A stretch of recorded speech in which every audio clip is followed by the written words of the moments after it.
혹시 이런 생각을 해본 적이 있습니까? 나를 가장 아프게 했던 그 사람, 시간이 지나면 다시 잘 지낼 수 있지 않을까? 추억이 많고 인연이 길수록 이 질문은 우리 마음을 더 깊게 흔듭니다. 하지만 인생을 오래 걸어보면 알게 됩니다. 단 한 번의 선택이 평생을 바꾸어 버릴 수 있다는 사실을. 저는 인생을 살아오며 이런 장면을 수도 없이 보았습니다. 평온할 때는 누구나 좋은 동료이고 좋은 친구입니다. 하지만 진짜 얼굴은 위기 속에서 드러납니다. 바람이 잔잔할 때는 누구나 곁을 지키는 듯 보입니다. 그러나 파도가 치고 배에 물이 스며들기 시작하면 어떤 이는 함께 양동이를 들고 물을 퍼내지만 어떤 이는 조용히 등을 돌리고 배에서 내려버립니다. 그리고 그 순간 우리는 깨닫게 됩니다. 아, 이 사람은 처음부터 함께 갈 사람이 아니었구나. 저 역시 그런 경험이 있었습니다. 사업을 함께 하자고 약속했던 동지가 위기 앞에서 등을 돌린 적이 있습니다. 그때 저는 뼛속 깊이 깨달았습니다. 돈을 잃는 것은 다시 벌 수 있지만 깨진 신뢰는 아무리 애써도 원래대로 돌아가지 않는다는 사실을. 신뢰가 무너진 관계는 마치 금이 간 항아리에 물을 붓는 것과 같습니다. 겉으로는 채워지는 듯 보이지만 속에서는 계속해서 새어나갈 뿐입니다. 많은 사람들은 말합니다. 세월이 지나면 괜찮아진다고, 시간이 약이라고. 그러나 저는 이렇게 말하고 싶습니다. 세월은 약이 아니라 거울입니다. 시간이 흐를수록 상처는 흐릿해지는 것이 아니라 오히려 더욱 선명해지고 그 사람의 본질 역시 더 분명히 드러납니다.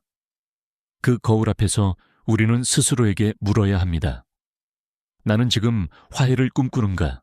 아니면 과거의 환상에 기대고 있는가? 우리가 흔히 간과하는 것이 있습니다. 바로 화해라는 단어가 주는 달콤한 착각입니다. 많은 이들이 화해를 치유라고 생각합니다. 그러나 진실은 정반대일 때가 많습니다. 상대와 화해하는 것이 곧 나의 회복을 의미하지는 않습니다. 오히려 다시 독을 들이키는 일이 될 수도 있습니다. 용서는 필요합니다. 하지만 용서는 나를 위한 것입니다. 내 마음의 짐을 덜어내기 위한 것이지 상대에게 다시 자리를 내어주는 일이 아닙니다. 용서와 화해를 혼동하는 순간 우리는 다시 상처의 굴레에 갇히게 됩니다. 한번 깊게 금이 간 신뢰는 아무리 좋은 말로 덧칠을 해도 틈이 다시 벌어집니다. 그 틈은 시간이 지나면 자연스럽게 메워지는 것이 아니라 오히려 더 넓어지고 더 깊어집니다. 관계란 결국 서로를 지탱하는 버팀목이어야 하는데 금이 간 버팀목은 어느 순간 무너져 버립니다. 그 무너짐 속에 깔리는 것은 언제나 내 마음, 내 시간, 내 삶입니다. 그러나 여기서 중요한 질문이 하나 있습니다. 그렇다면 우리는 언제 손을 잡아야 하고 언제 손을 놓아야 하는가? 어떤 관계는 붙잡는 것이 지혜이고 어떤 관계는 놓는 것이 용기입니다. 그 차이를 구분하지 못하면 인생은 끝없는 상처의 되풀이가 됩니다. 이 질문에 답하기 위해서는 먼저 자신을 직시해야 합니다. 내가 지금 붙들고 있는 관계가 정말 나를 지탱하는 뿔인가? 아니면 나를 짓누르는 족쇄인가? 그 사람과의 관계가 나를 더 강하게 만드는가? 아니면 더 약하게 만드는가? 이 두 질문이 모든 것을 결정합니다. 한 가지 예를 들어보겠습니다. 당신이 누군가와 함께 큰 꿈을 꾸며 길을 걷고 있다고 해봅시다. 처음에는 함께 웃고 함께 미래를 이야기하며 탄탄한 동행처럼 느껴집니다. 그러나 위기가 찾아오면 그 사람의 본심이 드러납니다. 책임을 함께 짊어지는 이는 끝까지 남지만 이익만 취하던 사람은 결정적인 순간에 가장 먼저 등을 돌립니다. 그 순간 당신은 선택해야 합니다. 과거의 추억을 붙들 것인가?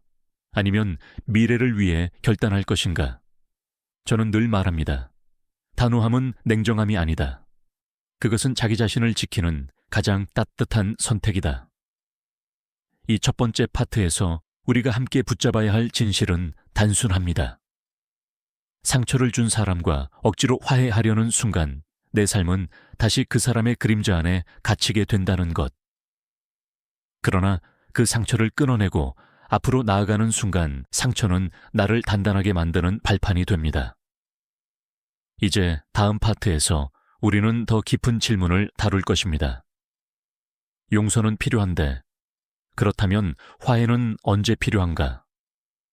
두 개념의 차이를 놓치면 인생 전체가 흔들릴 수 있습니다. 그 미세한 경계선을 다음 파트에서 본격적으로 밝히겠습니다. 우리는 살아가면서 너무 자주 이 두 단어를 뒤섞습니다. 용서와 화해. 하지만 이 둘의 차이를 명확히 구분하지 못하는 순간 인생은 다시 같은 상처로 되돌아가게 됩니다. 겉보기에는 비슷한 것처럼 보이지만 그 본질은 완전히 다릅니다. 용서는 나를 위한 것이고 화해는 상대를 다시 내 삶 안으로 들이는 일입니다. 이 둘은 전혀 다른 차원에 있습니다. 많은 이들이 이렇게 말합니다. 그래도 용서했으면 다시 잘 지내야 하지 않나. 그러나 저는 수십 년의 경험 끝에 하나의 진실을 배웠습니다. 용서는 회복의 첫걸음이지만 화해는 때때로 파멸의 시작이 될 수 있습니다. 제가 왜 이렇게 단언할 수 있을까요? 그 이유는 아주 간단합니다. 용서는 내 마음의 짐을 내려놓는 일입니다. 그러나 화해는 상대의 변화를 요구합니다. 상대의 행동이 바뀌지 않은 상태에서 시도하는 화해는 스스로에게 독을 다시 들이키는 것과 같습니다. 한 번 배신한 사람은 두 번도, 세 번도 배신할 수 있습니다. 그것이 그 사람의 선택이고 습관이기 때문입니다. 습관은 쉽게 바뀌지 않습니다. 여기서 우리는 중요한 질문을 던져야 합니다. 상대는 정말 변했는가? 아니면 단지 상황이 필요해서 다시 손을 내밀고 있는가? 저는 젊은 시절 이런 경험을 한 적이 있습니다. 오랜 기간 함께 일해온 사람이 있었습니다. 겉으로는 의욕적이었고 큰 약속을 서슴없이 내뱉는 사람이었습니다. 그러나 막상 중요한 순간 그는 책임을 나누기보다 변명과 핑계만을 남기고 사라졌습니다. 시간이 지나 그는 다시 돌아와 말했습니다. 그땐 내가 미숙했어. 이번에는 다를 거야. 하지만 저는 알고 있었습니다. 사람의 본심은 말이 아니라 위기 속의 행동에서 드러난다는 것을. 그와 다시 손을 잡는 것은 이미 무너진 다리를 다시 건너려는 것과 같았습니다.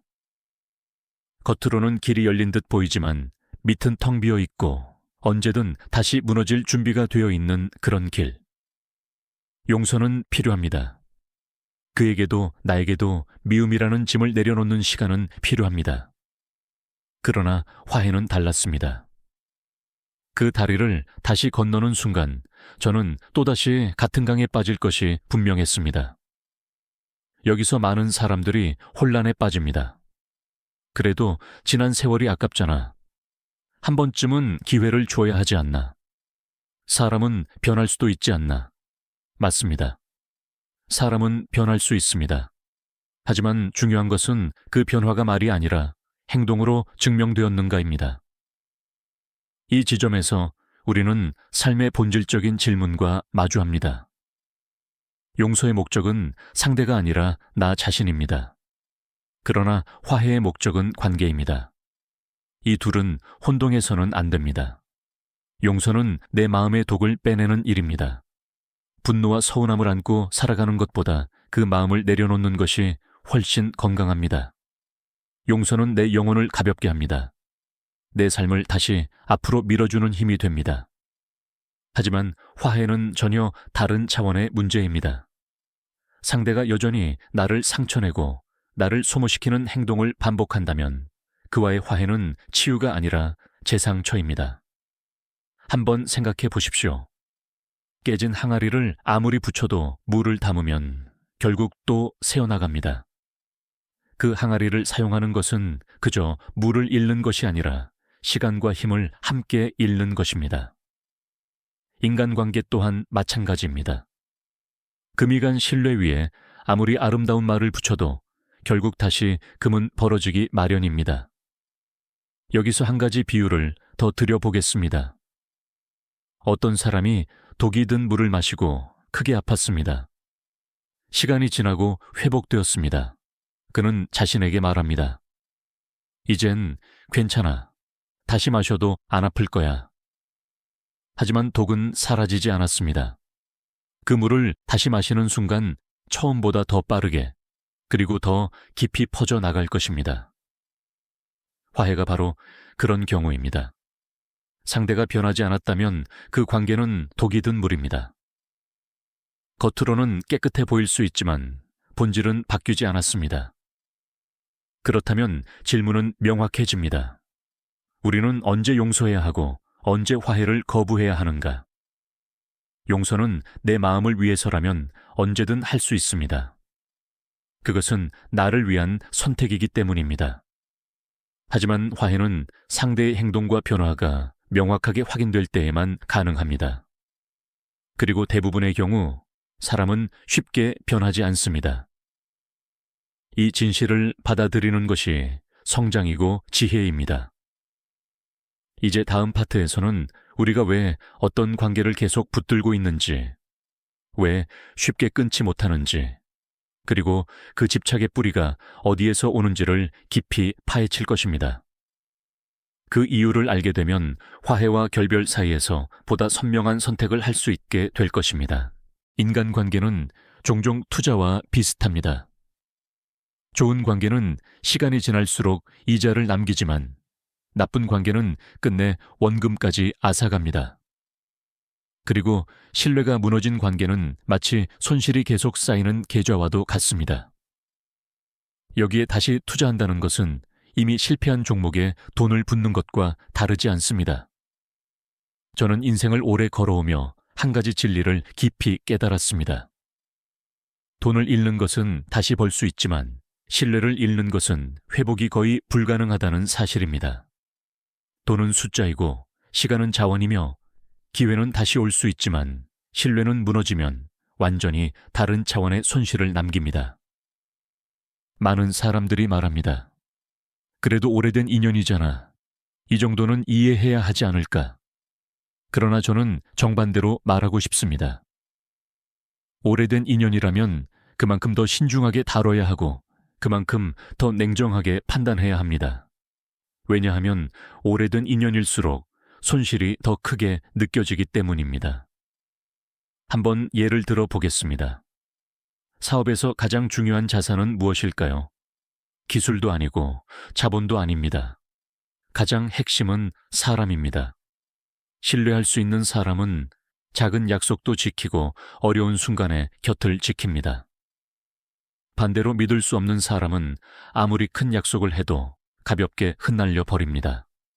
이 단순한 차이가 성공과 실패를 결정짓습니다. 정주영 회장 역시 평생 강조했습니다. 사람을 잘 고르는 것이 사업의 절반이다. 현대가 위기를 맞았을 때에도 끝까지 남아있던 사람들은 화려한 말을 하던 이들이 아니라 조용히 책임을 나누던 사람들이었습니다. 그들은 당위 이익보다 장기적 신뢰를 우선시했고 그 신뢰가 현대를 다시 일으켜 세웠습니다. 반대로 위기 순간 등을 돌린 사람들은 단 한 번의 선택으로 평생 함께할 듯 보였던 동행을 영원한 타인으로 만들어 버렸습니다. 여기서 우리는 중요한 개념 하나를 깊게 들여다봐야 합니다. 바로 신뢰의 비용입니다. 신뢰가 무너졌을 때 생기는 비용은 눈에 보이는 돈의 손실보다 훨씬 큽니다. 예를 들어 보겠습니다. 당신이 어떤 사람과 사업을 함께하며 그에게 중요한 역할을 맡겼다고 합시다. 하지만 어느 순간 그가 당신을 배신하거나 자기 이익을 위해 당신의 몫을 빼앗습니다. 그 결과 당신은 무엇을 잃게 될까요? 첫째, 시간 둘째, 기회 셋째, 정신적 에너지 넷째, 주변의 신뢰, 그리고 마지막으로 자기 자신에 대한 확신까지 잃을 수 있습니다. 이 모든 것은 돈으로 환산할 수 없는 손실입니다. 이 손실의 총합이 바로 신뢰 붕괴의 비용입니다. 한 번 더 예를 들어 보겠습니다. 어떤 투자자가 있습니다. 그는 한 기업을 깊이 믿고 꾸준히 돈을 넣습니다. 하지만 매번 실적은 악화되고 경영진은 책임을 지지 않고 문제는 반복됩니다. 그럼에도 그는 말합니다. 언젠간 좋아질 거야. 그러나 사실은 이미 기업의 구조 자체가 흔들리고 있는 것입니다. 관계도 똑같습니다. 상대의 행동 구조가 이미 무너졌다면 아무리 나의 마음을 바쳐도 그 관계는 건강하게 돌아오지 않습니다. 이제 우리는 묻지 않을 수 없습니다. 그렇다면 왜 사람들은 이미 손실만 남는 관계에 계속해서 감정과 시간을 투자할까요? 그 이유는 심리학적으로 매우 단순합니다. 매몰 비용의 오류 때문입니다. 이미 쏟아부은 시간, 정성, 추억 때문에 더 이상 얻을 것이 없음을 알면서도 계속 붙들려고 하는 것입니다. 하지만 인생에서도 사업에서도 관계에서도 이 원칙은 절대 변하지 않습니다. 손실을 최소화하는 길은 손절하는 것이다. 그리고 그 결정이 빠를수록 더 큰 손실을 막을 수 있습니다. 그러나 사람들은 이렇게 말합니다. 그래도 지난 세월이 있는데, 그래도 한 번쯤은, 그래도 이 그래도가 평생의 실패를 만들기도 합니다. 관계를 숫자로 표현해 보겠습니다. 좋은 관계는 이자를 남깁니다. 나를 성장시키고 내 마음을 단단하게 만들고 내 미래를 더 크게 만듭니다. 하지만 나쁜 관계는 원금까지 갉아먹습니다. 나의 자존감, 나의 신념, 나의 시간, 나의 기회를 모두 빼앗습니다. 이미 마이너스인 관계라면 다음 선택은 두 가지뿐입니다. 계속 손실을 보면서 버티거나 지금 멈추고 손실을 끊거나. 여기서 당신은 스스로에게 물어야 합니다. 나는 지금 이 관계에 이익을 투자하고 있는가? 아니면 단지 손실을 견디고 있는가? 이 질문에 대한 솔직한 답이 당신의 다음 선택을 결정할 것입니다. 이제 다음 파트에서는 우리가 언제 손절해야 하는지, 어떤 기준으로 관계를 끊어야 하는지, 그리고 그 결단이 어떻게 당신의 인생을 지켜주는지에 대해 보다 구체적으로 다룰 것입니다. 이 기준을 알게 되면 당신의 삶은 훨씬 단단해지고 불필요한 손실에서 벗어날 수 있습니다.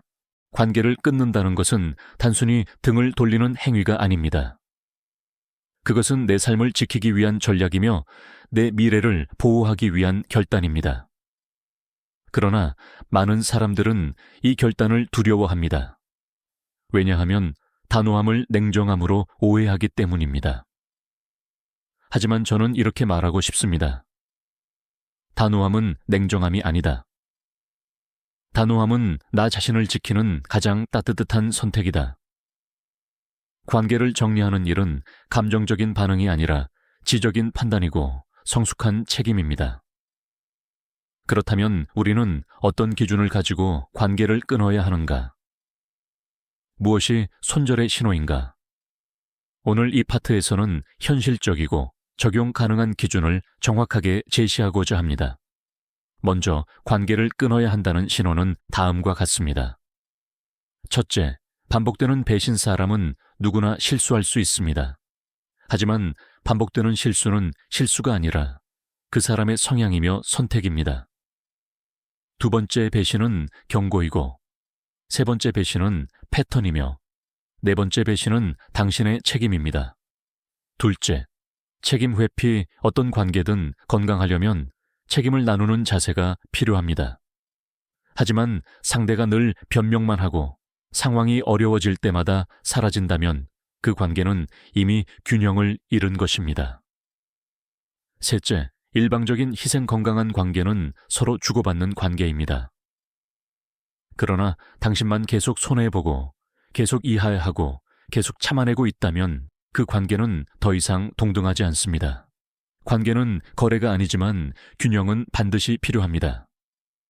넷째, 존중의 부재. 존중이 없는 관계는 아무리 오랜 인연이라도 결국 파괴적입니다. 상대가 당신의 감정, 시간, 존재를 가볍게 여기기 시작했다면 그 관계는 이미 깊게 금이 간 것입니다. 다섯째, 성장의 방해 관계란 서로를 키워주는 울타리여야 합니다.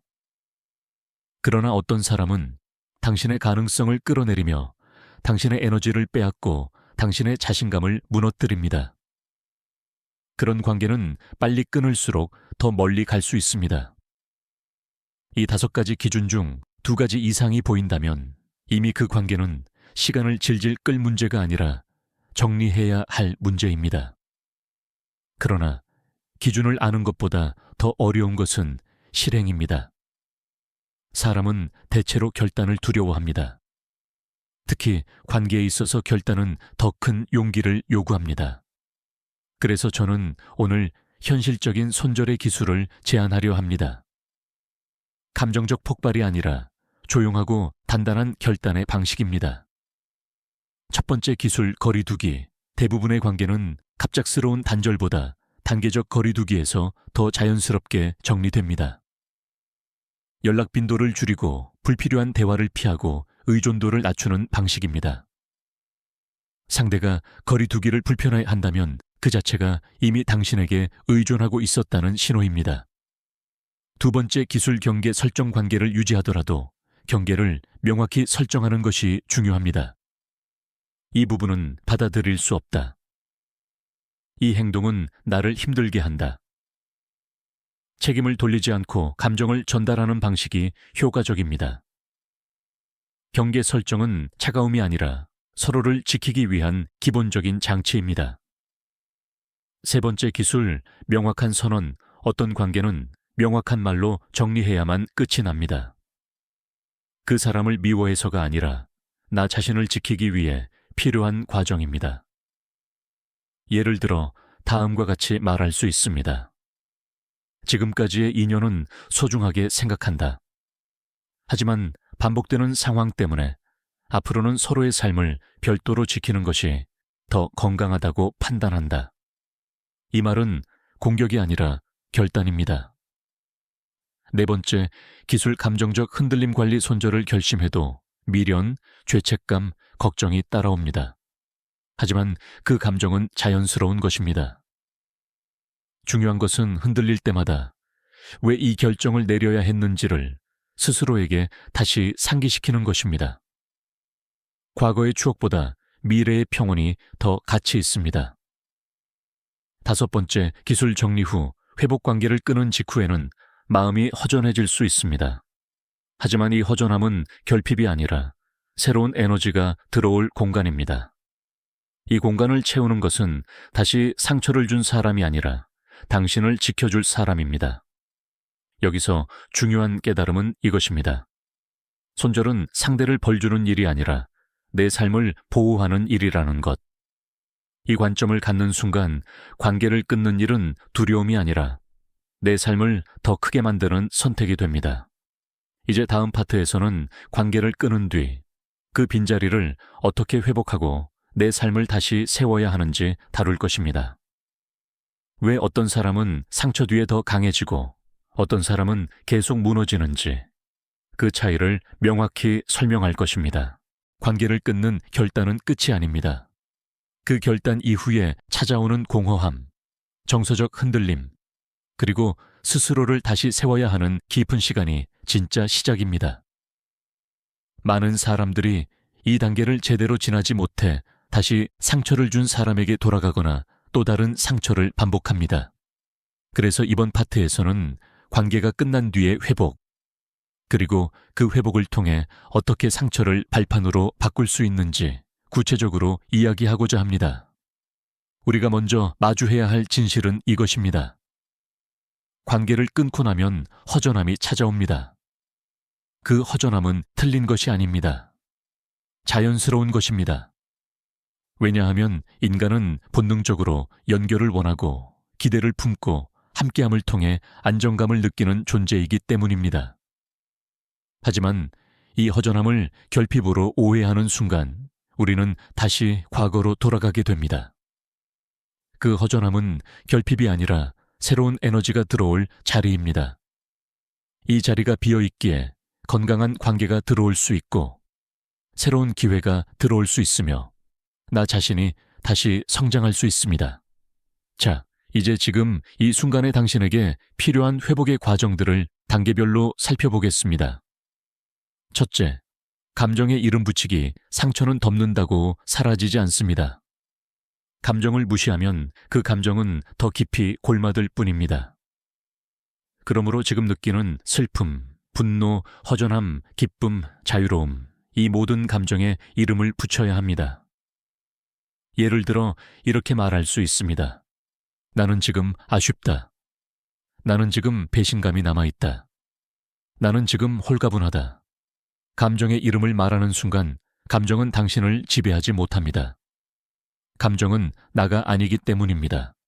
그저 지나가는 상태일 뿐입니다. 둘째, 자기 존중 회복 상처의 본질은 상대의 행동이지만 진짜 피해는 자기 존중의 붕괴에서 시작됩니다. 내가 부족했나? 내가 더 잘했으면 달랐을까? 이 질문들이 당신의 자존심을 무너뜨립니다. 그러나 이 단계에서 반드시 기억해야 합니다. 상처는 당신의 잘못이 아니다. 당신이 준 신뢰를, 죄를 상대가 받을 자격이 없었던 것뿐이다. 이를 인정하는 순간 자기 존중은 다시 제자리를 찾기 시작합니다. 셋째, 작은 루틴의 회복 사람은 안정적인 반복 속에서 가장 빠르게 치유됩니다.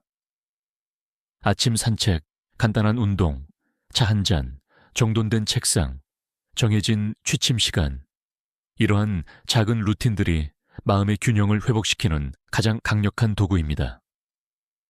루틴은 붕괴된 일상의 질서를 다시 세우고 흩어진 감정을 하나의 궤도로 모읍니다. 넷째, 새로운 목표 설정 상처는 과거에서 옵니다. 그러나 치유는 미래에서 옵니다. 과거를 바라보면 사람은 주저앉지만 미래를 바라보면 사람은 일어섭니다. 작은 목표라도 좋습니다. 책 한 권 읽기, 새로운 취미 배우기, 작은 프로젝트 시작하기. 목표는 삶의 방향을 주고 상처를 이유로 바꿉니다. 그래, 내가 이 사람을 떠난 것은 이 새로운 길을 가기 위함이었어. 이 깨달음이 당신을 다시 씁니다. 다섯째, 관계의 재정에 만약 당신의 관계 기준이 과거에는 오래 알고 지낸 사람, 추억이 많은 사람이었다면 이제는 기준이 완전히 달라진 마시마시. 조용히 마시다. 존중, 책임, 성실, 일관성, 이 네 가지를 기준으로 당신의 새로운 인간관계를 만들어야 합니다. 과거의 기준으로 사람을 고르면 과거의 상처가 다시 반복됩니다. 그러나 기준을 바꾸는 순간 새로운 인연이 들어오기 시작합니다. 여섯째, 마음의 공간 채우기 관계가 끝난 뒤 생기는 빈자리에는 무언가가 반드시 들어옵니다. 그 무언가를 과거의 상처가 다시 차지하게 둘 것인가? 아니면 새로운 가능성을 채울 것인가? 선택은 온전히 당신에게 달려 있습니다. 건강한 책, 좋은 음악, 믿을 수 있는 친구, 혼자만의 여행, 자기 성장. 이런 것들이 들어올 때 그 빈자리는 더 이상 상처의 공간이 아니라 당신을 키우는 공간이 됩니다. 마지막으로 이 과정 전체에서 가장 중요한 점은 이것입니다. 회복은 속도가 아니라 방향이다. 빠르게 치유되는 것이 중요한 게 아니라 올바른 방향으로 회복되는 것이 중요합니다. 천천히 가도 괜찮습니다. 그러나 과거로 돌아가지 않는 속도로 한 걸음씩 나아가야 합니다. 다음 파트에서는 우리가 흔히 믿고 있는 세월이 약이다 라는 말이 왜 때때로 우리를 더 깊은 함정으로 이끄는지, 시간이라는 요소가 어떻게 상처를 치유하기도 하고 상처를 더 뚜렷하게 만들기도 하는지 깊이 있게 다루겠습니다. 많은 사람들이 이렇게 말합니다. 세월이 약이다. 그러나 저는 오랜 세월을 지나오며 깨달았습니다. 세월은 약이 아니라 거울입니다. 시간이 모든 것을 해결해 주는 것이 아니라 시간은 우리가 애써 외면하려 했던 진실을 더 선명하게 비추어 줍니다. 상처를 준 사람, 반복된 배신, 무너진 신뢰, 흐릿해질 것 같던 감정들은 시간이 지나도 사라지지 않습니다. 오히려 시간이 흐를수록 그 사람의 본질은 더 또렷하게 드러납니다. 세월은 잊음이 아니라 본질의 확대입니다. 그렇다면 왜 사람들은 시간이 해결해 줄 것이라고 믿을까요? 그 이유는 단순합니다. 시간이 흐르면 우리의 감정은 잠시 잦아들기 때문입니다. 심장이 뛰던 순간이 지나고 분노가 가라앉고 외로움이 익숙해지고 그렇게 우리는 착각합니다. 이제 괜찮아졌나 보다. 그러나 그것은 치유가 아니라 마베이입니다. 무뎌졌을 뿐 사라진 것이 아닙니다. 예를 들어 보겠습니다. 금이 간 컵을 꺼내어 싱크대에 놓아둔다고 시간이 그 금을 메꿔주지 않습니다. 오히려 시간이 지나면 그 금은 더 넓어지고 작은 충격에도 부서질 위험이 커집니다. 인간관계 역시 같습니다. 한번 깨진 신뢰가 시간만으로 회복된다면 이 세상에 실패한 관계는 존재하지 않을 것입니다. 그런데도 우리는 왜 기다릴까요? 그 이유는 인간의 마음이 희망이라는 환상에 기대기 때문입니다. 세월이 지나면 나아질 거야. 시간이 흐르면 상대도 변할 거야. 세월이 해결해 주겠지. 하지만 저는 단호하게 말하고 싶습니다. 세월은 상대를 바꾸지 않는다. 세월은 오직 내가 무엇을 견뎌왔는지를 더 분명하게 드러낼 뿐이다. 여기서 중요한 질문을 하나 해보겠습니다. 당신은 지난 시간 동안 그 사람의 행동이 변하는 것을 본 적이 있는가? 말이 아니라 행동이 변했는가? 책임이 생겨났는가? 약속이 지켜졌는가? 신뢰가 다시 쌓였는가? 이 질문 중 단 하나라도 분명하게 예라고 말할 수 없다면 세월은 약이 아니었습니다. 세월은 단지 당신이 외면한 진실을 조용히 드러내고 있었을 뿐입니다. 기억해야 합니다. 상처는 자연적으로 치유되지 않습니다. 치유를 선택하고 행동할 때에만 상처는 힘이 됩니다. 그러나 그대로 두면 상처는 깊어지고 굳어집니다. 또 하나의 중요한 진실이 있습니다. 시간이 지난 뒤 우리는 종종 이렇게 말합니다. 이제는 그 사람이 조금 불쌍해 보인다. 이제는 이해할 수 있을 것 같다. 그때는 그럴 수 있었겠지. 하지만 이것은 상대가 변해서가 아니라 내가 지친 것입니다. 지쳤기 때문에 감정이 무뎌진 것입니다. 무뎌짐을 용서로 착각하고 무뎌짐을 치유로 착각하고 무뎌짐을 화해의 근거로 삼는 순간 우리는 다시 같은 상처 속으로 걸어 들어갑니다. 당신이 지금 기다리고 있는 그 세월, 그 시간은 상대를 바꿔주지 않습니다. 시간 속에서 바뀌는 것은 상대가 아니라 내가 견뎌온 고통의 흔적일 뿐입니다. 그러나 시간은 또 하나의 역할을 합니다. 그 역할은 매우 중요합니다. 시간은 진짜 관계를 가려낸다.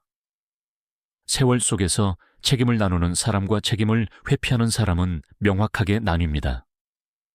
말만 번지르르한 사람과 조용히 행동하는 사람은 분명하게 갈라집니다. 세월 속에서 남는 사람은 항상 같은 부류입니다. 당신을 지켜주는 사람입니다. 반대로 세월이 흐를수록 점점 멀어지는 사람은 처음부터 함께 갈 사람이 아니었습니다. 이제 결론을 말해 보겠습니다. 세월이 약이 되는 경우는 단 하나입니다. 내가 그 세월 동안 제대로 된 기준을 세웠을 때, 내가 그 시간 동안 내 삶을 다시 정비했을 때, 내가 그 시간 동안 현실을 직시하고 미련을 버릴 용기를 키웠을 때, 그때서야 비로소 세월은 약이 됩니다. 그리고 다음 파트에서는 이 시간 동안 우리가 어떻게 새로운 사람을 만나는 기준을 세워야 하는지, 누군가를 인생의 동행으로 선택할 때 어떤 원칙을 가져야 하는지 구체적으로 다룰 것입니다. 기준이 없다면 상처는 반복됩니다. 기준이 생기면 인생은 단단해집니다. 인생에서 누구와 함께 하느냐는 무엇을 하느냐보다 더 중요할 때가 많습니다. 왜냐하면 사람은 환경보다 강력한 영향력을 가지며 곁에 선 사람이 내 미래의 방향을 결정짓기 때문입니다. 따라서 관계를 정리한 뒤 가장 먼저 해야 할 일은 새로운 사람을 어떻게 선택할 것인가입니다. 우리는 그동안 추억, 정, 세월, 외로움 같은 기준으로 사람을 붙들어 왔습니다. 그러나 이제는 철저하게 새로운 기준으로 사람을 골라야 합니다. 한 번의 배신이 남긴 상처는 더 이상 과거의 감정적 기준으로 사람을 선택해서는 안 된다는 명확한 신호이기도 합니다. 그러면 어떤 기준으로 사람을 선택해야 할까요? 첫째 기준, 작은 약속을 지키는 사람. 신뢰는 큰 약속에서 드러나는 것이 아니라 작은 행동에서 드러납니다. 정주영 회장은 이렇게 말했습니다. 사람은 크게 보지 마라. 작은 자리에서의 행동이 그 사람의 전부다. 작은 시간 약속, 작은 배려, 작은 책임의 태도. 이 작은 행동들이 그 사람의 인생 전체를 말해줍니다. 둘째 기준, 일관성 있는 사람 말은 누구나 할 수 있습니다. 그러나 일관되게 행동하는 사람은 극히 드뭅니다. 일관성은 성실의 증거이며 신뢰의 기반입니다. 상대가 기분에 따라, 상황에 따라, 이익에 따라 태도가 달라진다면 그 사람은 언제든 관계의 균형을 흔들 존재입니다. 셋째 기준, 책임을 나눌 줄 아는 사람 관계는 함께 짊어지는 것입니다. 위기 앞에서 책임을 회피하거나 남에게 떠넘기는 사람은 결국 위기의 순간 당신을 또다시 배신하게 됩니다. 반대로 어려울 때 조용히 한 걸음 더 다가오는 사람은 평생의 동반자가 될 수 있습니다. 넷째 기준, 당신의 성장을 돕는 사람. 누군가는 당신을 끌어내리지만 누군가는 당신을 북돋아 줍니다. 어떤 사람과 함께 있으면 나 자신이 작아지는 느낌이 듭니다. 반대로 어떤 사람과 함께 있으면 나의 가능성이 확장됩니다. 당신을 불안하게 만드는 사람보다 당신의 마음을 편안하게 만들고 앞으로 나아가게 하는 사람을 선택해야 합니다. 다섯째 기준, 감정을 소모시키지 않는 사람 관계는 평온해야 합니다. 지나친 오해, 반복되는 갈등, 과한 요구와 낮은 책임감은 관계를 지치게 합니다. 이런 관계는 결국 심리적 에너지를 고갈시키고 삶의 기운을 잃게 만듭니다. 당신의 감정을 고갈시키는 사람은 당신의 인생을 고갈시키는 사람입니다. 여섯째 기준, 말보다 행동이 앞선 사람 말로는 얼마든지 훌륭한 사람처럼 보이지만 행동이 뒤따르지 않으면 그 사람은 현실에서 당신에게 도움이 되지 않습니다. 특히 이해관계가 걸린 상황에서 말보다 행동이 앞서는지 약속보다 실천이 먼저인지 주의 깊게 보아야 합니다. 이 기준들을 하나씩 적용해 보면 사람의 진짜 모습이 자연스럽게 드러납니다. 그리고 여기서 매우 중요한 한 가지 방법을 하나 이야기하고 싶습니다. 바로 작은 테스트기입니다. 새로운 사람을 판단할 때 처음부터 큰 일을 함께할 필요는 없습니다. 오히려 작은 일을 부탁하는 것이 훨씬 정확한 판단 기준이 됩니다. 예를 들어 작은 부탁, 짧은 약속, 간단한 책임. 이런 가벼운 테스트에서 그 사람이 어떻게 행동하는지를 보면 위기 상황에서의 태도 역시 예측할 수 있게 됩니다. 사람의 본성은 큰 자리에서는 숨길 수 있어도 작은 자리에서는 숨기기 어렵습니다. 이 원칙을 알고 나면 인생에서 잘못된 사람을 고르는 실수는 눈에 띄게 줄어듭니다.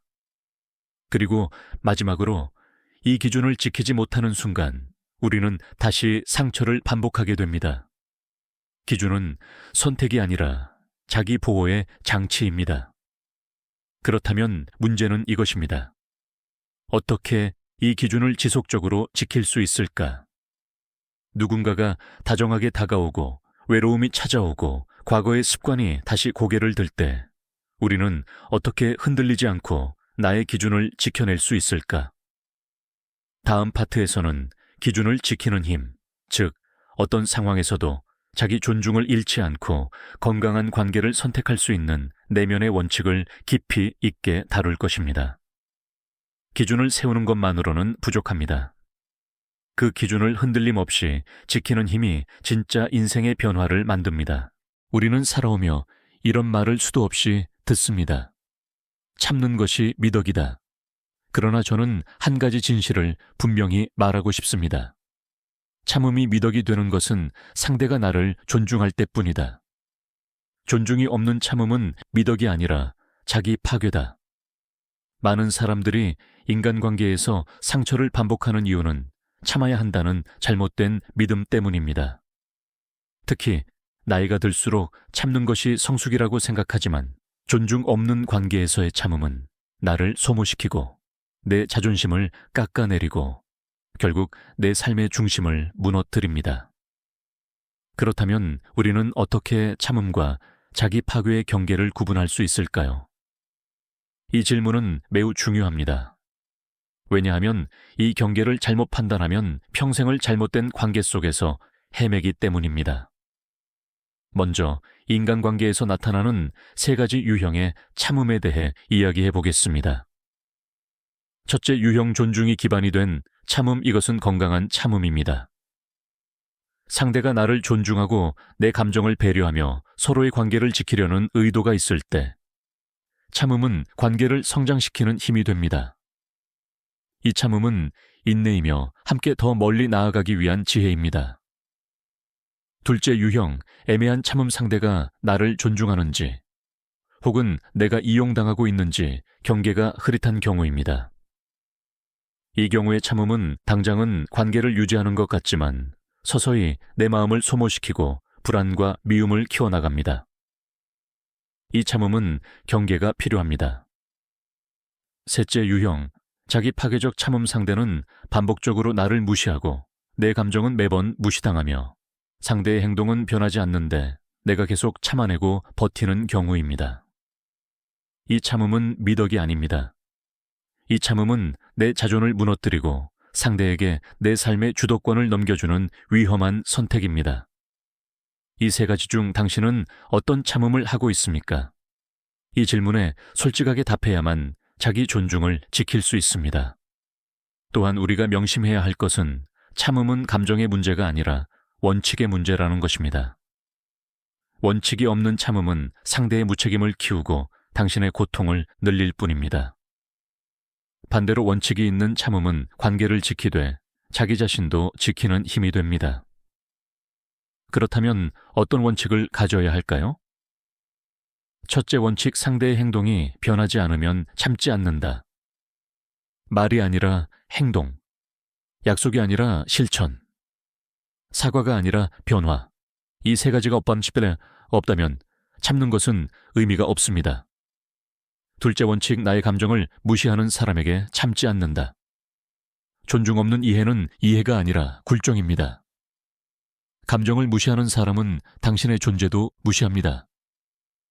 셋째 원칙, 나의 성장을 방해하는 관계에서는 참지 않는다.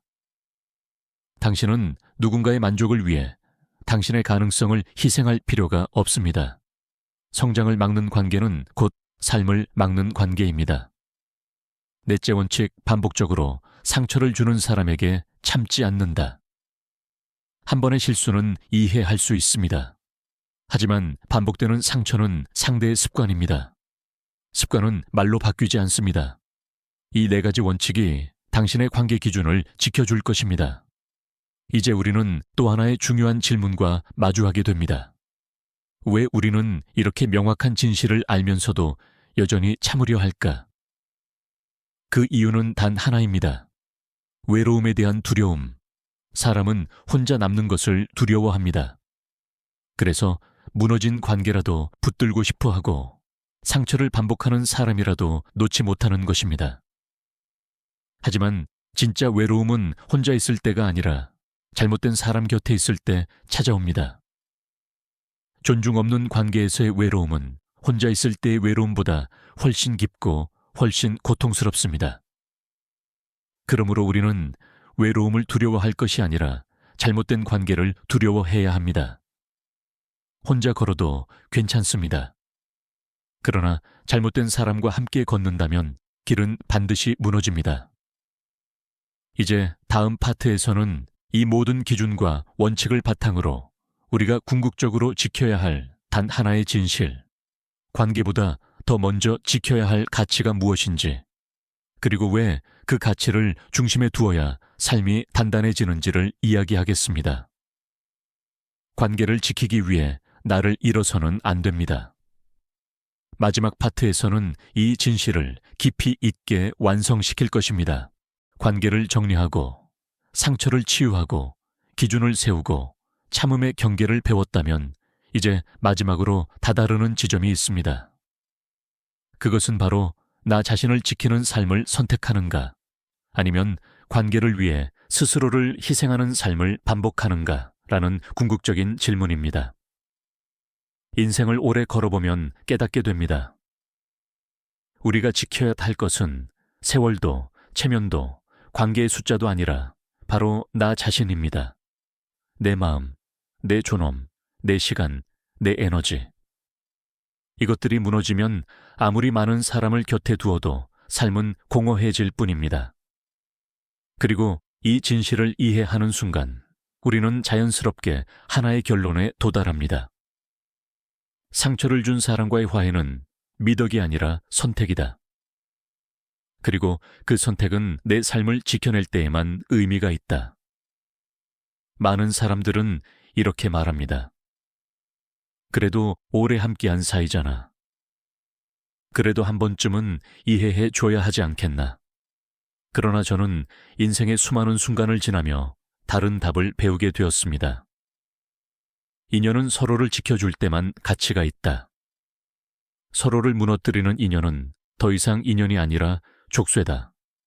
당신은 이제 선택의 순간에 서 있습니다. 과거를 끌고 갈 것인가? 새로운 삶을 향해 나아갈 것인가? 여기서 우리가 지켜야 할 궁극적인 원칙은 매우 단순합니다. 나를 지켜주는 사람만 곁에 두겠다. 이 다짐은 냉혹해 보일 수 있지만 사실은 가장 따뜻한 자기 사랑입니다. 왜냐하면 이 다짐은 당신과 당신의 가족, 당신의 꿈을 지키는 선택이기 때문입니다. 그리고 이 선택을 실천하기 위해 필요한 마지막 3가지 원칙을 이야기하고자 합니다. 첫째, 관계의 질은 숫자가 아니라 깊이다. 사람이 많다고 든든한 것이 아니다. 단 한 사람이라도 당신을 진심으로 지켜주는 사람이 있다면 그 인생은 결코 외롭지 않다. 둘째, 과거가 아니라 현재로 판단해야 한다. 오랜 세월이 있었다고 해서 그 관계가 고귀해지는 것은 아니다. 지금 이 순간 그 사람이 당신을 어떻게 대하고 있는지, 당신의 삶에 어떤 영향을 주는지가 관계를 판단하는 기준이다. 셋째, 관계는 붙드는 것이 아니라 선택하는 것이다. 나를 지켜주는 사람을 선택하는 것, 나를 소모시키는 사람을 멀리하는 것, 이 2가지 선택이 당신의 인생 전체를 바꾼다. 이제 마지막 질문을 드리고 싶습니다. 당신은 지금 당신을 일으켜 세우는 사람과 함께하고 있는가? 아니면 당신을 조용히 무너뜨리는 사람과 함께하고 있는가? 이 질문에 대한 답이 분명해지는 순간 당신의 인생은 더 이상 흔들리지 않습니다. 왜냐하면 선택이 명확해지기 때문입니다. 저는 평생 수많은 사람을 만났습니다. 사업을 함께 했던 사람, 도움을 받았던 사람, 도움을 주었던 사람, 그리고 상처를 남기고 떠난 사람들까지. 그들의 공통점은 단 하나였습니다. 인생의 폭풍 속에서 누구는 남았고 누구는 떠났습니다. 남은 사람들은 조용히 책임을 함께 짊어졌습니다. 떠난 사람들은 위기의 순간 나를 발판으로 삼고 자신의 이익을 챙겼습니다. 그때 저는 깨달았습니다. 관계의 가치는 평온한 날이 아니라 폭풍의 날에 드러난다는 것을. 그리고 그 폭풍 속에서 내 곁에 남아준 사람들 덕분에 저는 다시 일어설 수 있었습니다. 나를 북돋아준 사람, 나의 가능성을 믿어준 사람, 나의 길을 함께 걸어준 사람, 이런 사람만이 진짜 인연입니다. 반대로 겉으로는 웃으며 다가와도 속으로는 나를 소모시키고 위기 앞에서 등을 돌리는 사람. 그런 사람은 인연이 아니라 내 삶을 무너뜨리는 위험 요소입니다. 그리고 이제 당신의 인생에서도 이 선택을 해야 할 시간이 왔습니다. 나를 지켜주는 사람을 선택할 것인가? 아니면 나를 소모시키는 사람을 계속 붙들 것인가? 당신의 인생은 단 한 번뿐입니다. 시간도, 기회도, 에너지도 무한하지 않습니다. 그 귀한 자원을 상처만 남기는 사람에게 쓰는 순간 진짜 당신을 지켜줄 사람에게 쓸 몫이 줄어듭니다. 그러니 이제 단호히 선언하십시오. 나는 나를 지켜주는 사람만 곁에 두겠다. 나를 무너뜨리는 관계에는 더 이상 머물지 않겠다. 내 삶을 소중히 여기겠다. 이 단호한 결단 위에서만 당신의 삶은 다시 반듯해지고 희망이 자라기 시작합니다. 상처는 더 이상 과거의 흔적이 아니라 새로운 길을 여는 힘이 됩니다. 이 말이 당신의 마음에 닿았다면 좋아요는 작은 동의의 표현일 뿐입니다. 당신의 생각을 댓글로 남겨주세요. 그것이 또 다른 누군가의 삶을 바꿀 수 있습니다. 이 이야기가 필요한 사람에게 공유한다면 그 사람에게 큰 힘이 될 것입니다. 앞으로 더 깊은 이야기를 함께하고 싶다면 구독은 자연스러운 선택일 것입니다. 이제 당신의 결단이 당신의 길을 바꿀 차례입니다. 당신의 인생을 지키기 위한 가장 단단한 한 문장을 남기며 마무리하겠습니다. 나를 아프게 했던 사람과는 절대 다시 화해하지 않겠다.